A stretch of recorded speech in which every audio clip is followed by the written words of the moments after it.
Olá, bem-vindos. Eu sou a Gabriela Carleto e esse é o canal do Mulheres Neurodivergentes. A gente está lançando hoje o nosso videocast, que faz parte de um processo, né, ao longo aí dos últimos 2 anos e meio, quase três, de um trabalho que tanto eu quanto a Andressa a gente vem desenvolvendo junto com outros autistas, com outras pessoas neurodivergentes. E hoje a gente vai falar um pouquinho, né, do videocast, desse projeto do videocast e por que que a gente está iniciando ele. Olá, eu sou a Andressa.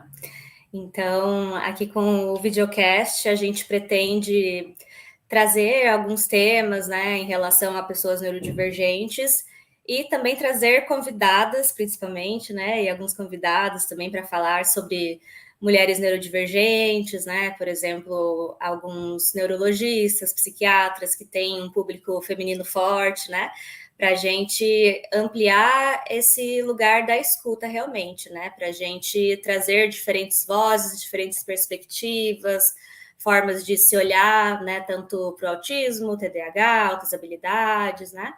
Então, a gente está bem contente de estar dando esse passo agora com o videocast, né? A gente já teve o podcast, que era por áudio, agora a gente está aqui com os nossos rostinhos, a mostra também. A gente já trabalhou muito com grupos, com rodas, e hoje a gente está aqui para dar visibilidade para essas pessoas também, né? A gente também vai chamar vários participantes, né, que estiveram conosco nessa jornada, então vai ser bem legal estar aqui com vocês, né, e proporcionando esse espaço de troca mesmo, né, não algo vertical, não vai ser uma palestra, não vai ser um seminário, né, vai ser um bate-papo mesmo, uma troca, uma coisa mais horizontal. Muito bom. E estava falando, eu estava aqui pensando, né, a importância dessa trilha, desse caminho que eu acho que a gente começou, né, quando a gente se conheceu, eu e a Andressa, né, e o que nos uniu de uma certa forma foi o nosso diagnóstico, nossa identificação enquanto pessoa autista. A partir disso, a gente começou a trocar ideias, a trocar pesquisas, a conversar, a entender a importância que tinha a nossa voz nesse universo, né? Não só enquanto pessoas autistas, mas enquanto profissionais que já trabalhavam com autismo. Eu também sou mãe, né? Tenho um filho, meu filho mais novo um menino autista. Então, eu acho que esse caminho, né? Essa jornada que a gente trouxe, chegou até aqui, né? Hoje nesse videocast, eu entendo que, acima de tudo, foi uma jornada de muito conhecimento, Andressa, e que foi um conhecimento que eu acho importante porque ele foi construído a partir de escuta, né? E escuta de quem? Não de outros profissionais que já têm todo um estudo, uma prática, uma teoria, uma pesquisa. Não que isso não seja importante, é óbvio que é o que nós duas também fazemos. Mas, acima de tudo, uma escuta das pessoas autistas, né? De pessoas com outras neurodivergências, trazendo suas histórias, trazendo suas experiências, né? E tudo isso eu acho que agora vem de encontro, né, nessa construção maior aqui do videocast, onde a gente traz também os rostos, né? Traz também, nomina, traz um nome, traz outras pessoas para falar sobre suas histórias, e a importância da gente ter uma escuta ativa do que as pessoas autistas querem, de fato, como elas se sentem, né? Acho que isso é bem importante da gente pensar. Sim, e principalmente porque hoje em dia tem muita invalidação de quando uma pessoa está no processo de se identificar enquanto autista, né? Mas como assim você é autista se você fala olhando nos olhos? Como assim você é autista e está casado há 10 anos? Isso é impossível, porque autista tem dificuldade de interação social. Então, quanto é importante mostrar que isso é possível, né? Trazer esses exemplos vivos para cá, né? E ir desmistificando esses estigmas todos também, né? Sim, com certeza. Acho que o outro ponto vem de encontro a isso que você falou, que também é ajudar, né, aos profissionais que trabalham com, né, com as pessoas autistas talvez aqueles que estão começando a sua trajetória de trabalho nesse campo, né, a identificar justamente, né, é, o quanto é difícil, o quanto foi difícil para a maioria das pessoas, principalmente para as mulheres que demoram mais tempo para conseguir o seu diagnóstico, a chegarem ali e falar sobre isso, né? Porque muito do que nós duas ouvimos em vários depoimentos foi a tristeza e a decepção, né, de pessoas serem desvalidadas a partir da sua fala, da sua colocação, da descoberta do seu diagnóstico.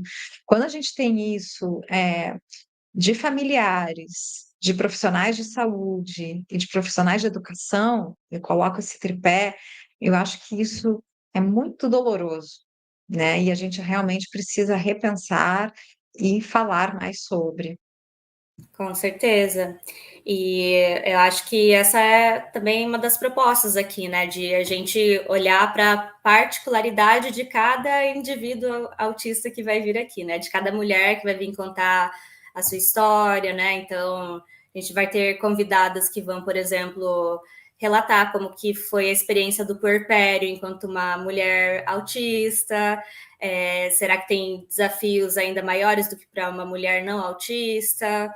A gente vai ouvir histórias de mulheres que na vida adulta descobriram serem superdotadas, né? Mulheres que têm TDAH na vida adulta. Então, a gente quer principalmente dar voz para mulheres que já são tão oprimidas, né, na sociedade, tão invalidadas, tão difícil que é para elas, né, de terem um laudo e um diagnóstico fechado, né? Porque tem todas todos esses estigmas, né, em cima, né, de que a mulher, o quanto a mulher às vezes como se não tivesse o direito de ser autista, né? Porque está tão enraizado, né, na cultura, na sociedade, a imagem do menino autista, geralmente o nível 3 de suporte, né? Então, as mulheres que têm o nível 1 de suporte, principalmente, se camuflam mais. Então, a gente quer trazer isso para cá, né? E a gente quer que vocês escutem a partir delas mesmas, né? Então, acho que vai ser bem importante, assim, a gente oferecer esse espaço mesmo para trazer essa representatividade, né, para as pessoas. Com certeza, Andressa. Estou muito feliz com esse nosso projeto, né? E acho que talvez as pessoas queiram conhecer um pouco da gente também, né? Fiquei pensando sobre isso, né? Sobre que a partir de que ponto eu falo, né? Qual a minha história, por que que a gente chegou aqui, talvez, como a gente chegou no nosso diagnóstico, o que que você acha da gente também trazer um pouco, né, as pessoas para o nosso universo, é, abrir, né, um pouquinho da nossa porta também, né, dessa nossa intimidade, para que as pessoas também entendam com quem que elas estão falando. Eu acho que isso é bacana também. Sim, com certeza. Então, eu posso ser a primeira, né, a me apresentar oficialmente. Então, eu sou Andressa, eu tenho 35 anos e faz uns 5, 6 anos que eu comecei a investigar a questão do autismo e depois de muito patinar, né, de muito ir até profissionais para tentar entender o que acontecia comigo, por que eu me sentia tão diferente. Num dado momento, eu acabei encontrando aí esse caminho, né, e que foi de muita libertação, principalmente porque eu cresci me sentindo muito inadequada, sentindo que para muitas pessoas parecia que era tão mais fácil viver, estar no mundo, se relacionar, estar dentro de si mesmo, né? Pelo menos olhando de fora, me parecia assim que como se as pessoas tivessem recebido um manual para viver no mundo e todo mundo estava vivendo razoavelmente bem e eu estava ali de fora, de observadora, não me encaixando, né? Então, quando eu recebi o diagnóstico do autismo, parece que toda a minha vida fez sentido, né? Eu comecei a olhar para trás e entender melhor os meus comportamentos. e minha forma de estar no mundo. Então, para mim, foi muito libertador.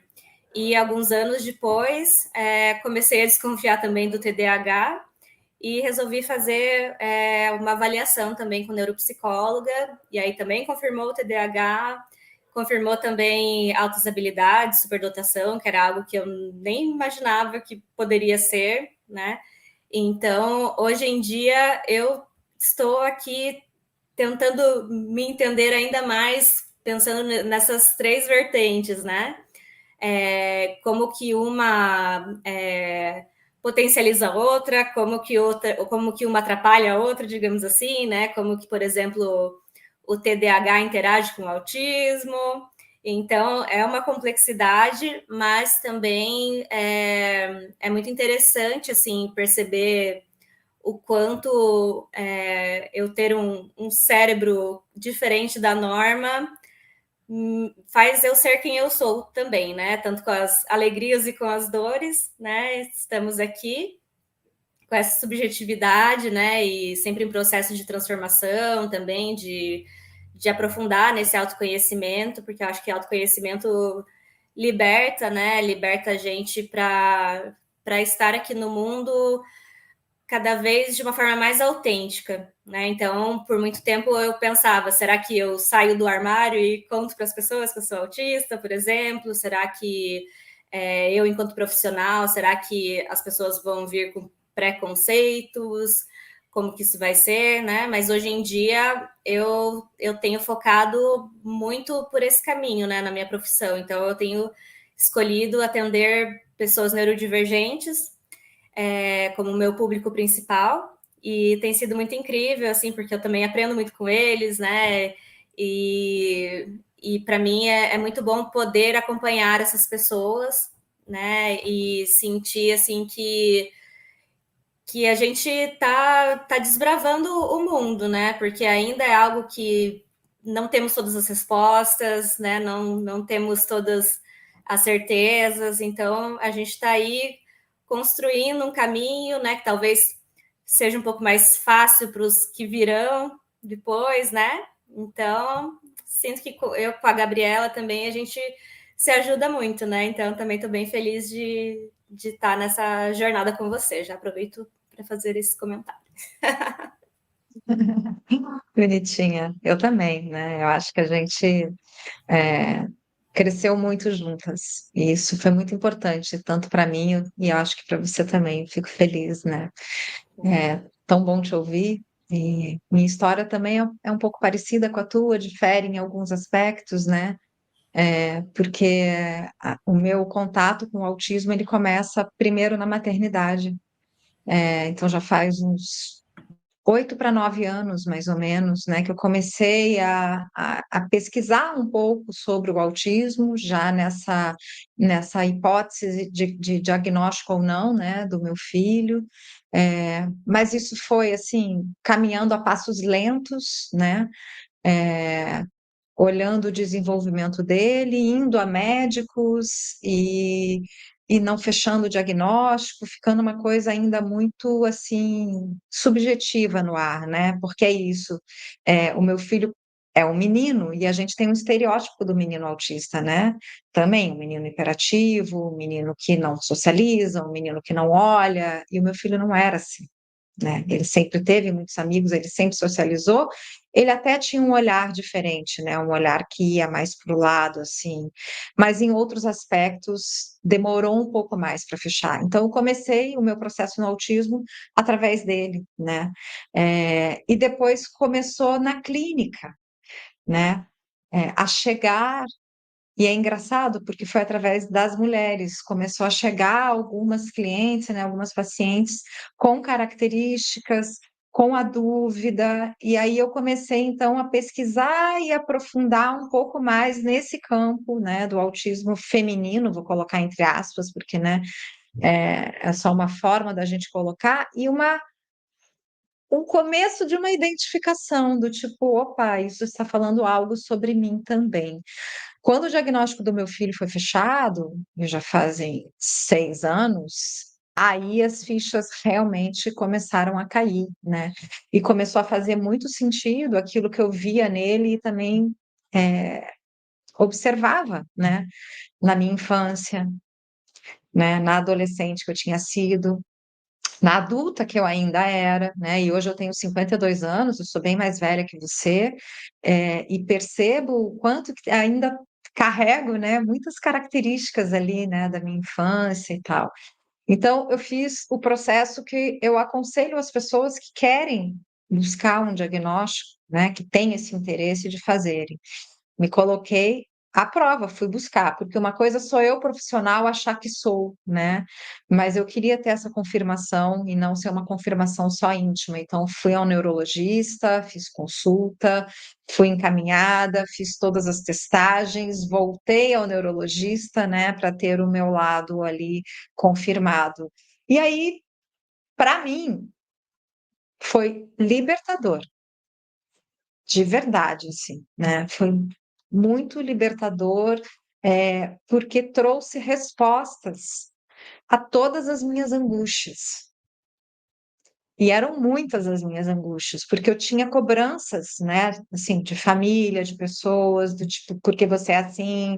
Por que você reage assim? Por que você é tão isolada? Por quê, por quê, por quê, por quê? E de repente as respostas vieram e eu me libertei, né? Me senti no meu lugar, de pertencimento, né? Consegui acolher meu jeito de ser, minha subjetividade. E aí, claro, toda a bagagem clínica facilitou o meu processo, óbvio, né? Porque a gente já está estudando, a gente faz acompanhamento, né? Enquanto profissionais, a gente também é atendida, então eu também, a gente já, a mim facilitou, né? Não significa que não tem dor, porque tem dor de uma infância, de uma adolescência que às vezes não foi vista, não foi percebida, não foi compreendida, mas não tem culpa, porque eu entendo também que há colocar 40 anos atrás, né, não existia, a medicina não estava ali, a própria psicologia não estava ali nesse sentido, nesse olhar para as meninas autistas nível 1 de suporte. Então, eu acho bem importante, assim, né, essa nossa trajetória, eh, eu acho que isso nos traz uma compreensão melhor também do que as pessoas vivem, da dificuldade que é passar pelo próprio processo de diagnóstico e também o entendimento, o acolhimento e a compreensão daquelas pessoas que não querem um diagnóstico, que simplesmente têm uma identificação e que está tudo certo, né? Eu acho que a gente precisa desmistificar um pouco todo essa questão do autismo que virou um pouco comércio, eu acho, sabe? Né? E um comércio que é cruel, porque vende-se algo como se só aquilo funcionasse, só aquele fosse o caminho, só este é o método, e isso não é verdade. Então, por que que a gente sabe que não é verdade? Porque muitas outras pesquisas estão aí e porque justamente a gente está na linha de frente escutando as pessoas que já cresceram, muitas delas que passaram por esses métodos e que, né, não concordaram, se sentiram invadidas e uma série de outras coisas. Então, eu acho que é isso, né? Eu acho que a gente tem bastante coisa boa assim para tentar somar. E eu acho que você trouxe esse ponto, né, de diferentes caminhos, diferentes tratamentos, né, para as características ali que às vezes causam algum sofrimento para a pessoa, né? E o quanto é importante frisar isso, né? O quanto às vezes é vendido por aí que é possível uma conversão para que a pessoa deixe de ser autista, isso não vai acontecer, né? Mas o quanto também é importante, sim, buscar algum tratamento para as características que estão causando algum sofrimento para aquela pessoa, né? Então, por exemplo, sei que existe tratamento com fonoaudiólogo, né, para questão até da sensibilidade auditiva, para dar uma suavizada, se aquilo sobrecarrega muito a pessoa, né? Mas o quanto é importante que a gente se aceite, né? Mas que a gente saiba no que a gente precisa de apoio, do que a gente precisa de suporte, né? Mas não que vai existir uma cura autística, não vai existir algo assim que vai resolver todos os seus problemas do dia para a noite, né? Acho que o que existe é muito autoconhecimento, é muito apoio, muito suporte, para a gente ir encontrando formas aí de estar no mundo sem se sobrecarregar tanto, sem se desregular tanto emocionalmente, né? Então, existe o caminho, né, da psicologia, existe o caminho da terapia, existe o caminho da yoga, tem para todo mundo, né? Então, quanto é legal realmente a gente ir trazendo essas várias experiências, porque às vezes pode surgir aí um caminho para quem está ouvindo a gente que nunca foi considerado antes, né? O quanto às vezes uma meditação vai ajudar com aqueles loopings de pensamento, e talvez a pessoa nunca cogitou isso, o quanto às vezes estar num grupo terapêutico pode ser muito benéfico para essa sensação de inadequação, porque ali você vai se identificar com outras pessoas, vai se sentir pertencente, né? Então, a gente quer também trazer essas vozes para também trazer possíveis caminhos, estratégias para que a gente viva melhor, né? Perfeito, exatamente. Exatamente. Eu acho que quando a gente amplia o olhar, a gente amplia as possibilidades, amplia o caminho e a gente traz subjetividade, né? Porque assim, cada pessoa é uma pessoa. Às vezes o yoga pode fazer bem para mim e você pode não suportar. Então, como é que o yoga vai ser bom para todos? É um pouco, é isso, é sobre isso, né? Então, eu acho que a ideia é essa, né? É a gente conseguir trazer vozes, escuta de histórias diferentes para que a gente também, né, consiga ampliar aí possibilidades, né, de possíveis tratamentos. E por que tratamentos, né? Você trouxe bem, não é para curar o autismo, não é sobre isso. O autismo não tem cura, né? O autismo é uma forma de ser diferente, né? A medicina vai dizer que é um transtorno do neurodesenvolvimento. Então, se ele é um transtorno do neurodesenvolvimento, eu nem gosto dessa palavra transtorno, tá? Mas eu estou seguindo o que o DSM diz e a gente se baseia por ele também, né? Quando a gente precisa trazer esse olhar médico. Significa que a gente nasceu, né, com uma forma diferente de processamento, de percepção, do sentir, né, de se comunicar, do agir. E às vezes essas formas diferentes, elas podem trazer alguns prejuízos. Que são prejuízos? São sofrimentos, são dificuldades, né? Só pessoas autistas têm prejuízos e dificuldades? Claro que não. Todo ser humano, né, em alguma área da sua vida, vai ter alguma dificuldade, alguma forma diferente, algum drama, alguma angústia. E é sobre isso. Quando a gente tem dor, sofrimento, angústia, a gente busca apoio, né, para tratar. Também uma ansiedade, uma depressão, síndrome do pânico, outras coisas que podem vir junto ou não, né? Às vezes dificuldade na aprendizagem ou uma superdotação, como você colocou, né? Coisa que também descobri nessa busca, né? Também não tinha a menor ideia. E assim, eu tenho uma forma diferente de aprender. Então, eu aprendo muitas coisas ao mesmo tempo. E aí eu associo essas muitas coisas. E para muitos isso não é nada, não é bom, entende? Então, né, olhar para isso também é algo que eu acho que é importante e interessa. Por quê? Porque a gente tem muitos pais, Andressa, escolas, e nós duas conversamos sobre isso às vezes, né? E que os filhos, às vezes, não conseguem acompanhar ou não conseguem acompanhar daquela forma. A gente tem estudo, né? E a gente sabe disso, que também tem dificuldade na sala de aula, às vezes porque ele é um superdotado, ele nem autista ele é um superdotado, ou ele tem TDAH, ou ele é um autista com... E aí também não tem acolhimento, não tem adaptação, não tem nada. Tem se vira. E o quanto que talvez a sociedade como um todo precise abrir um pouco os olhos, né, para essa neurodiversidade, quanto a falar, talvez até a ensinar uma forma diferente de viver, né, de estar, de ter empatia com o outro, e aí dizem que os autistas não têm empatia. A maioria das pessoas autistas que eu conheço tem super empatia e sofrem com essa super empatia. Então, olha quanta coisa para a gente desmistificar também, né? Acho isso bem importante, assim. Com certeza. E o quanto, se uma pessoa que está em sofrimento, né, por alguma característica ali que não está sendo cuidada, olhada, o quanto às vezes isso vai consumindo a pessoa e ela deixa de viver os seus potenciais, né? De, por exemplo, vamos pensar numa mulher que está ali na universidade e que está sofrendo muito, né, pelas questões, por exemplo, de um autismo ali, que ela não tem nem ideia, né, do que é aquilo. Muitas vezes ela vai trancar o curso, muitas vezes ela vai faltar muito nas aulas porque não suporta o ambiente acadêmico, né? E o quanto essas pessoas vão sendo exiladas, né? Não conseguem participar da sociedade, não conseguem trazer o que elas poderiam estar trazendo, né?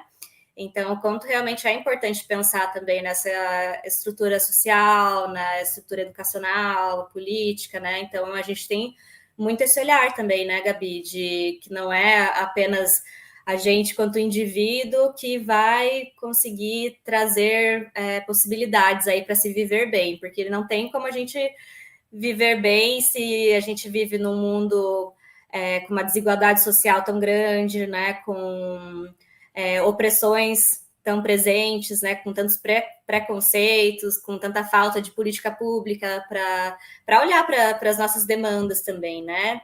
Então, a gente também quer chamar pessoas aqui que também têm esse olhar mais coletivo, né? Além das pessoas que vão trazer as suas histórias individuais, né? Então, a gente quer propor um projeto aí que seja bem completo, né? Que a gente traga muitas visões, que a gente olhe para diferentes áreas da vida. Então, estou bem animada aí para essa nova fase nossa.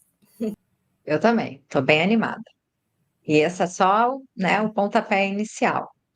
Então, eu vou convidar todos, né, assim, a nos acompanhar, ajudar a compartilhar o conteúdo que a gente vai estar produzindo, não só aqui no YouTube, mas nas nossas redes sociais também, né?